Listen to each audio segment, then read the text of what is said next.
anger, it was envy, but it wasn't just envy. It was jealousy, but it wasn't just jealousy. It was fear, but it wasn't just fear. It was pride. Remember that when we looked at Saul? Okay, so here, right here. But envy is the rottenness of the bones. This brings life to the flesh. This rots you from the bones out. Oh, here we go. We know this. All kinds of research show that anger is by far one of the worst things for your body. Okay, so I have a whole book that's full of just thing after thing after thing, but that would take too long. So I just went, Google AI mode. Anger is dangerous to the body. How? There you go. The cardiovascular system. Intense anger causes a fight or flight response. Now, I don't know many people who are struggling with anger that it's not always intense. Okay? Causes a fight or flight response, doubling the risk of heart attacks and triggering arrhythmias. It impairs blood vessel dilation, leading to long-term arterial hardening. That's bad.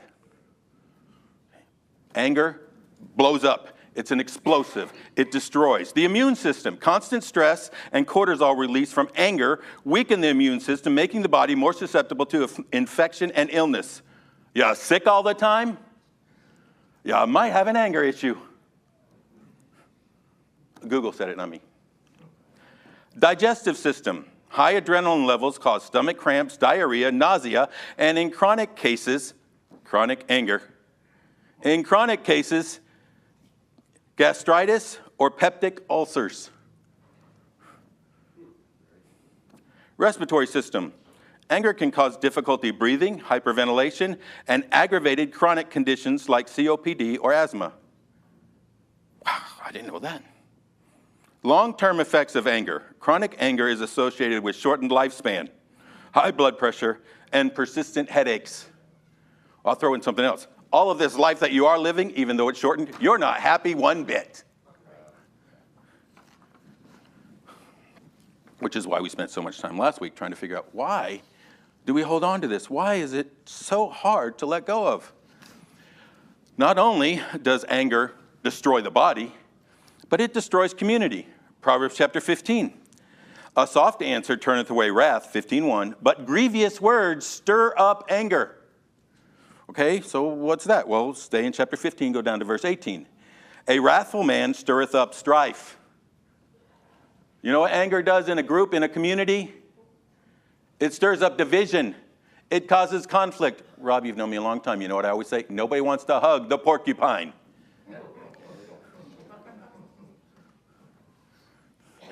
But he that is slow to anger appeases strife. 15:18.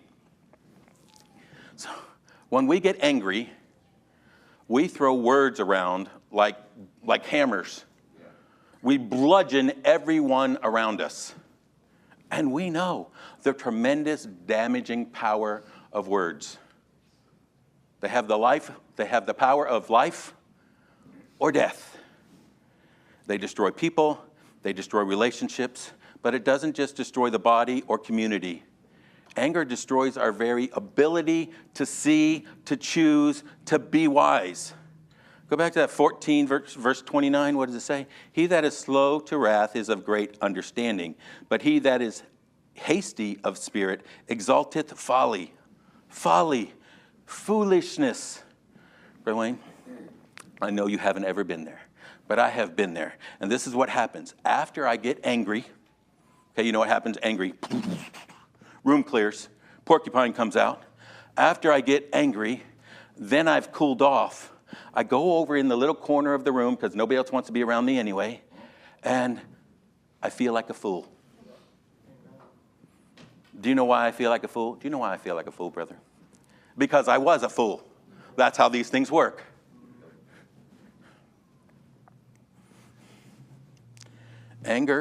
That anger destroys our view of the situation, usually making us ourselves the victims. Oh, this is so unfair to me. You're a grown man. You're the mother. You're the leader. Oh, it's so unfair to me. Usually making us the victims. It destroys our vision of ourselves. I'm the hero. I deserve better than this. But after all I've done for them. I forget all the things I haven't done. It distorts our view of the world. Everybody's just picking on me. It's unfair. They're against me. This is the total opposite of those who walk in humility, because we see our failure. We see what we really deserve. We see that we're getting grace and mercy much more than what we deserve. Just see how this whole thing got switched around? Anger just totally distorts our view. And then it distorts our view of the world, and now others specifically. But Kevin, I'm the ticking time bomb, but they're wrong for not coming to hug me. You know what happens if you come and hug the ticking time bomb? You get the shrapnel. It doesn't take long for a kid to realize that and spend the rest of their life in the other room, or a spouse, or a friend, or a church member, or a coworker. And in this fog of distorted mess, we're making decisions. Rob, once a month you come in and you talk to me about our mutual friend. And it usually ends up here. I just don't understand how he keeps making the same decisions. Well, Proverbs is telling us how he keeps making the same decisions. Because he's making decisions in a fog. And that's what anger does. Remember, it messed Saul up so much he forgot he was king.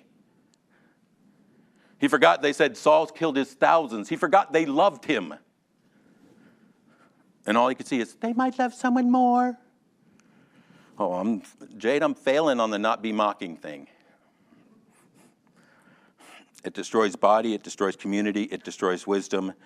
Proverbs 19:19.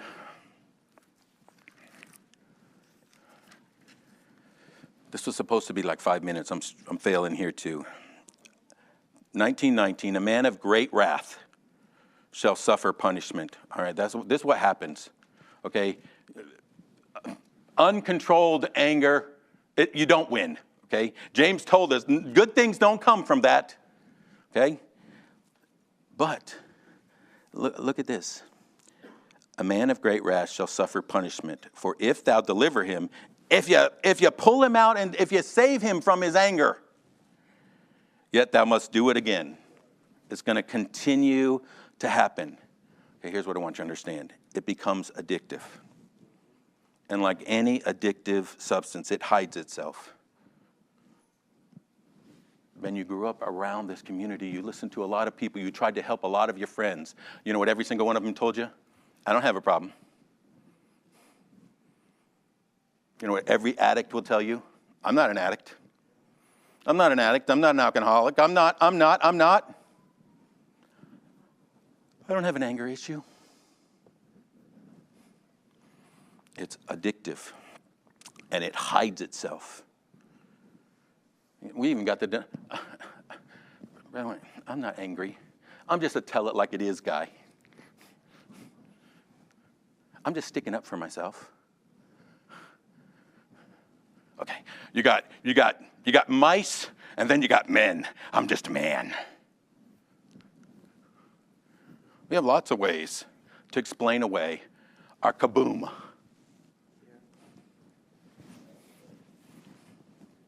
So, 2. So if you step back and take a look at this picture, I want you to see it. So we deny our anger. When we deny it, guess what? It just keeps going. It just keeps growing. And we get more anger. Sooner or later, we get the results of that anger, which we don't like. So we get even angrier. And we start looking for someone we can blame over all this anger. Who let this happen to me? Who did this to me? And anger becomes the natural response, the way of life. And over, we can go to Proverbs, verse after verse after verse, that's going to tell us this is a foolish life. It's an explosive, blowing up, destroying life. And we know this. This is why we don't let our 3-year-olds run around and kick the furniture. Because if we let them run around and kick the furniture at 3, they're going to be 30. They're still going to be kicking furniture, but Lisa, they'll also be kicking children and spouses and bosses and friends and neighbors. We know we have to stop this. Do you see the slippery slope, that destructive anger, this losing control that anger brings in.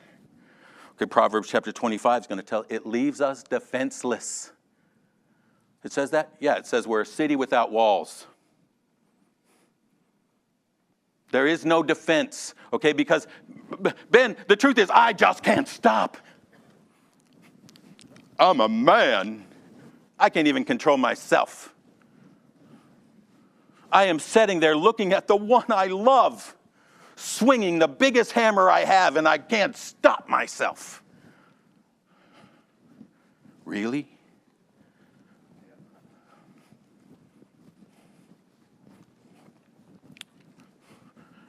Here, let me give you good news.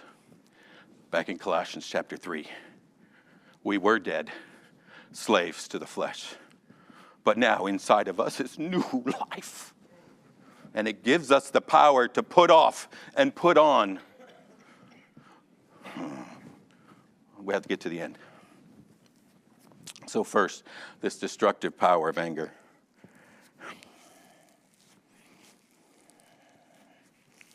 I'm looking for a place I can skip. Well, let's do this. But Brother Jeremy, God got angry. I know this is my favorite part all 3 weeks. Because, man, I just feel so bad. This is the part where I get to feel good about myself, right? Because God got angry, and Jesus got angry, and we're created in God's image. And, Doug, I think the first lesson I've ever heard you teach was from James. Only good gifts come down from the Father of lights. Isn't that it? James 1:17? Okay, so we're created in his image, and he gets angry, and he only gives good things. And so there must be some good thing about anger. I'm getting all excited. Proverbs 16:32. This is how my brain works. He that is slow to anger is better than the mighty. All right, Bruce, look, this is how I work. He that is slow to anger. You got some anger there. In fact, with some anger there, he's better than the mighty. That's not no anger. It's not blow-up anger. It's slow anger. And biblically, I'm going to tell you, that's how we have to be. Okay. Donnie, there are some things we should get angry about. There are some things we shouldn't get angry about, and when we do, it's a sin. In the same aspect, there are some things we should get angry about, and when we don't, it's a sin. We need to understand that. Hopefully we'll get there. But even when it's one of those things we should, it's a slow anger. It's not a blow things up anger. It's a slow anger. Here. Jeremy, I don't know, I think you're stretching this. Well, so did I. So I had to keep looking. In Exodus 34, right after Moses, earlier said, show me thy glory. He says, go up. You get that whole picture. He said, I'm going to tell you my name. And his name was merciful, gracious, long-suffering. That's epithumia. That's long to anger. That's the actual Greek words. It's long to go boom. Well, okay. But it doesn't say, slow to anger. All right, well, Jonah 4:2. Jonah, why did you do this? Because I knew you. I knew you're gracious and you're merciful. You're slow to anger. That's why I did it. Joel, he's gracious. He's merciful. He's the God who is slow to anger. Well, Jeremy, now you're going way out there because, I believe in a God of love. Okay, so do I. But here's my question. If you never get angry, do you love? Rob, is it love to watch with uncaring apathy and tolerance as the person you supposedly love is attacked, weakened, blinded, and hurt? Is that love?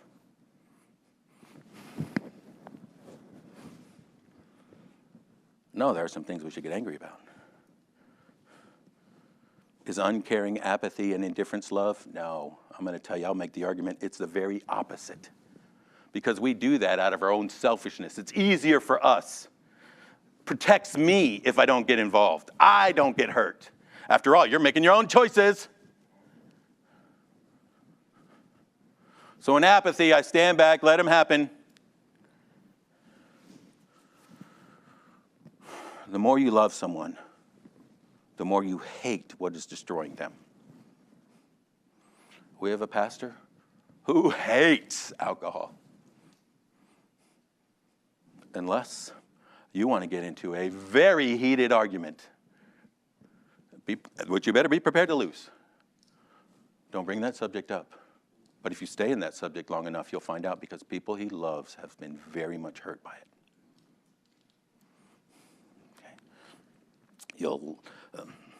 I'll stick with the preacher. I know him well enough I can do this. Bruce, I would say right behind number one being alcohol, which he probably would argue, but he's deceiving himself. It's number one. Number two is lying. Yeah, I got that right, didn't I? Verification from his daughter. Lying. Now, he usually approaches it this way because, he tries to hide his soft side. Well, because then I can't really know you, and then I can't, and then I can't, and separation, and, if I don't know the person you're making yourself out to be, but here's the truth. Here's this soft side. If you're lying, the most important person you're lying to is you. Now, as you tell yourself it's somebody else's fault, why would you ever change? And you keep yourself in that same ugly place. That's why he hates lying, because it is the number one enemy to change, to growth. You don't put off something that you've convinced yourself is good. It's good, just everybody else is bad. If I could just get the right somebody else, then everything would be fine. And you end up 70 in the casket, never fine. Well, that's mean. Jade, help. Here. Anger in its uncorrupted form, pre-fall. Anger in its uncorrupted form, I would argue, is love in motion. It's love in motion toward the threat against whoever it is that you love. And by the way, you know what anger does? It pulverizes. In this case, pulverizing is a good thing. That's what it's supposed to do. Protect.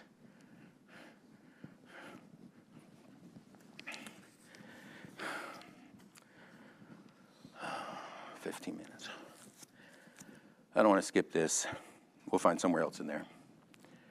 But let me give you one of the great values of anger in our personal life, okay? Anger shows us what we love. Lisa, that's important. Okay, you know what we get angry at? Things that are threatening what we love. You know what the problem is? Usually what we get angry at? Things that are upsetting us. Showing what we love the most is I love me some me. And you know what shows us that the most? All of our anger. When you get angry, ask yourself, what am I defending? What am I speaking up? Why am I angry?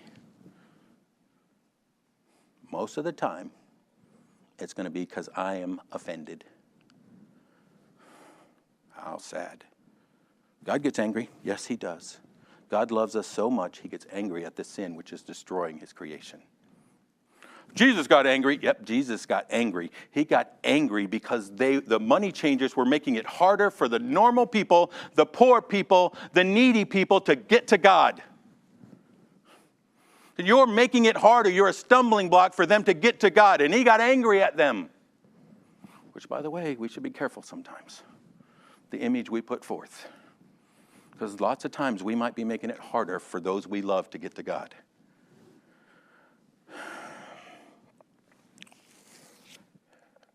It has been said, and by the way, I would argue on this side.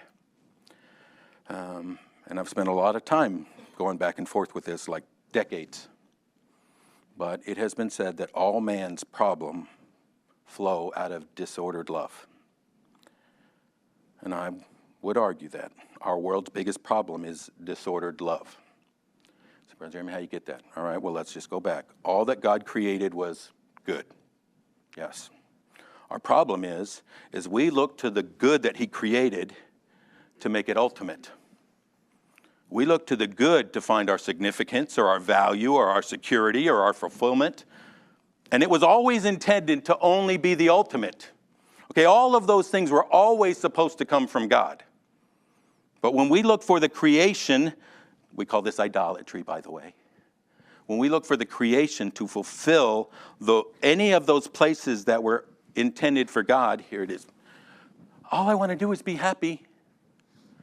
Okay, well, that comes from our relationship with the Lord. Peace and joy and gentleness and kindness and hope. Okay, they all come from here. But when we look for anything, even good things, God ordained marriage. That's a good thing. It's not supposed to provide that. He's decided, what happens in the home and where you have children and government and church, and there's lots of good things, but this flows from one place, our relationship with the Lord. And when we look anywhere else, we get everything distorted. We get it out of balance. And especially when we see anger, this distorts everything. Think about this, our cause of our anger. Somebody's rude to me, I have a right to get angry. Somebody's rude to me and I get angry, and I justify that in my head. Okay, why is that? Well, what it's showing is what I care about is how I'm viewed. I want to be respected, and I want people to see me that way, and that's at the top because So, Miss Melissa, I get angry over that. Yet, just look at any of the things going on in this world. Okay, Ukraine. A foreign government walked in there, destroyed buildings, destroying schools, separating lives, going on for years now. I don't even want to think about it. The Middle East has been a mess my entire life. I don't shed any anger. I don't have any thought. In fact,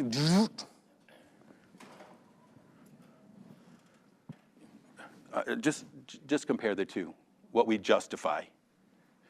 We're so distorted in what we say is justifiable anger. He cut me off. That person flipped me off. I'll tell you what I do when most people flip me off. I do try to catch up to them, and I blow them a kiss. And they get angrier, and I laugh. Now, I have had a few then try to brake check me, and that just means lots of kisses.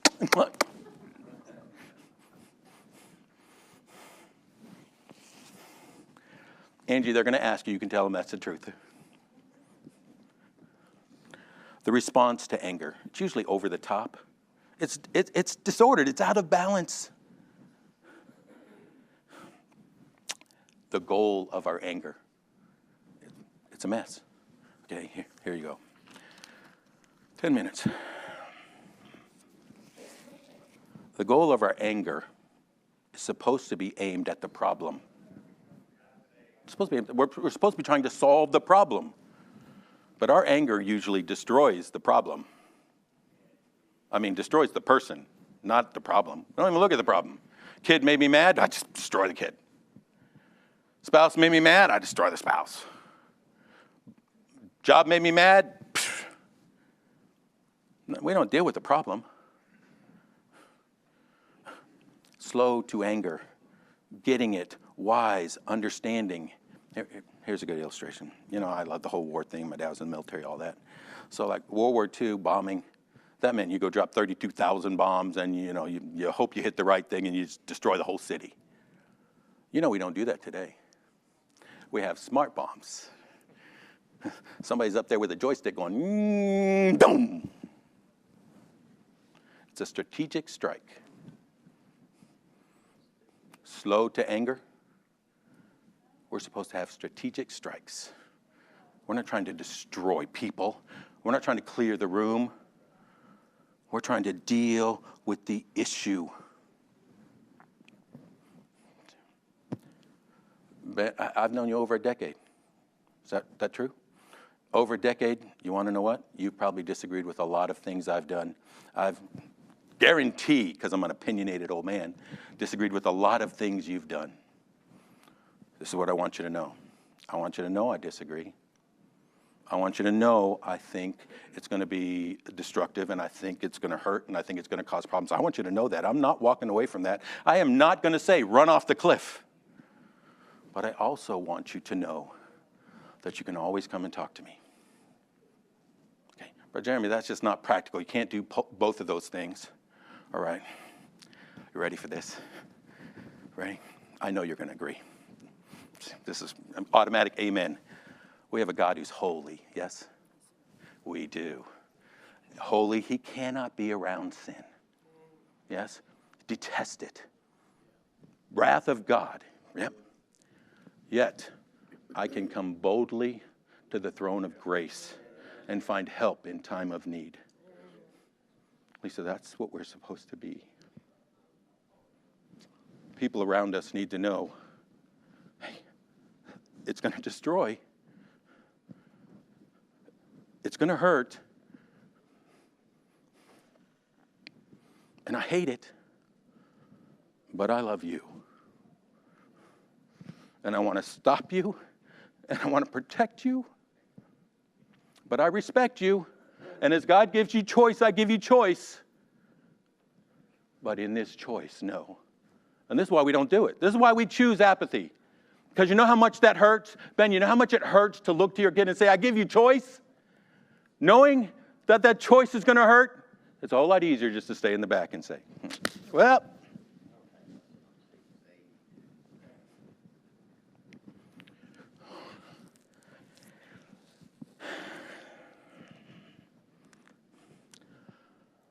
Here, opinion again. Opinion. I think Satan's biggest lie is to convince us that God is bad. And this is what happens. He shows us this creation and says, this is what you need. So we say, this is what I need to be happy. And then what happens is when we get those things little by little and we're not happy because we cover and hide and live this addictive, never put off, never challenge, we have to make somebody bad. So quietly on the inside, low-level anger, we make it God's fault. Now, why would we go to him?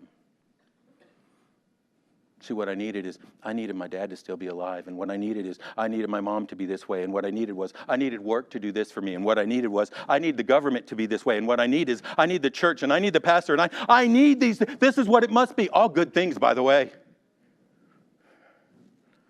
But when we get them disordered, there's only one person to blame. Now, we might live a very clean moral life, but it is not in relationship with God. Because quietly on the inside, we blame him. And this is why I think it's Satan's biggest lie. Because we fall prey to it so easily. Oh, I don't have time.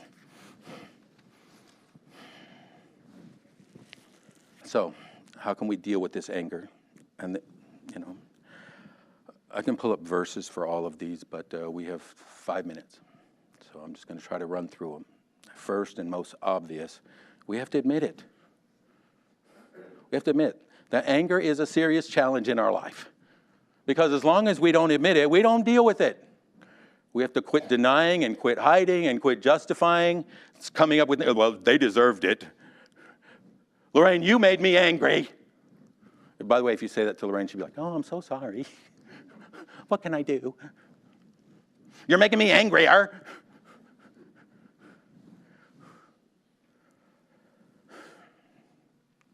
And that's the number one defense for our anger. It's not me, it's you. It's not me, it's them.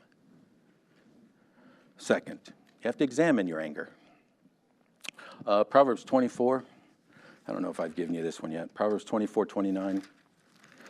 I like this. Say not, I will do so to him as he hath done to me.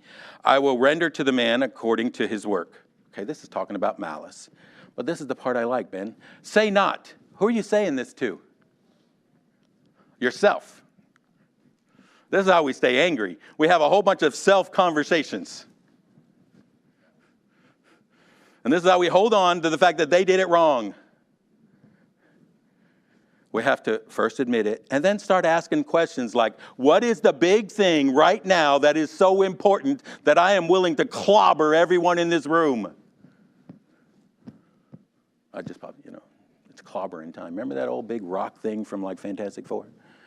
That's what we look like to everybody in the room when we get angry. Thank you. What's the big thing? The big thing is because the mac and cheese is cold. That's a personal thing in my house. If you're going to make mac and cheese, it needs to be, boom, from the pan to the table. It's the first thing I eat. Cold mac and cheese is nasty. Are you angry because your wife is tired and everything wasn't done immediately by the time you got home? Oh, no, I would never do that. That's so often held inside and we get angry. Are you angry because your child's acting like a kid? Your child is acting like a child? Okay, let's have a surgical strike and find out what the problem is and just deal with that. Finances. There's never enough money. Okay, well, are you working enough or are you spending too much? Usually the problem's right there. Thirdly, you have to transform your anger. Proverbs 15:1, a soft answer turns away wrath. Here, Proverbs 25, let's do that one. Proverbs 25:21, because I'm right here. If thine enemy be hungry, give him bread to eat. Okay, this is more than self-control. This is restoration. If thy enemy be hungry, give him bread to eat. And if he be thirsty, give him water to drink. You know who else said this, by the way? It's written in red in the New Testament. For thou shalt heap coals of fire upon his head, and the Lord shall reward thee. The Lord shall reward thee. You have to transform your anger. It's more than self-control. It's talking about redeeming. And here's a quick picture. Okay, this will happen to every person at some point if you have teenagers. Okay, if you're a bad parent, you still sacrifice for that kid. That kid changed your life. Okay, but that kid gets 13, 14, 15 years old, and at some point they get unsatisfied. They struggle. And they'll say something like, you don't love me. You don't care for me. You've never done anything for me. If it's really bad, they might actually say, I hate you. And when that happens, it hurts. Now you get to choose how you're going to respond. 1, you can withdraw. 2, you can carpet bomb. Or 3, a surgical strike. And that is, you have to absorb that pain. You have to absorb that pain. Well, I can't do that. Well, then how much do you love that person? Because this is about you or about them. You have to absorb that pain and say, let's be truthful and examine what's going on. So absorb pain, how do you do that? All right, well, I'm going to hurry. Jesus did this for us. Okay, our anger, all of our little anger, blaming him that we don't have what we want. While we were yet sinners, he still died for us. And not only did he absorb the anger that wasn't due him, he absorbed the anger that was due to us. The wrath of God was poured out on him. And what he asked us to do is exactly the same thing. That's how you do it. Let each esteem others better than himself. Okay, 3 tips. I'm just going to read these out. 3 tips to doing this, to pulling this off, to forgiving others. Okay, to having this spirit of forgiveness. 1, Brother Wayne, don't bring up what you're forgiving to the offender. What do you mean? I mean, don't bring up what you're forgiving to the offender. No, I need to make sure they know. Okay. If you owe me $400 and I just forgive that debt, okay, this is what happens if I continue to bring up that $400. The first time I bring up that $400, we now have a relationship that's like this. You are always going to feel under here. You always owe me something that you can't pay back because I paid it. I don't want the relationship to be right here. I want it to be right here. So don't keep bringing it up. 2, don't bring it up to others. You know why we bring it up to others? Because I need to be the victim. I'm the victim. She treated me so bad. But I'm above her. I let it go. You really want to be above her to everybody else? Let it go. There are some people in this room who have forgiven some very big, painful things. I respect them so much because they never told me. Because what they care about is that person more than being the victimized one.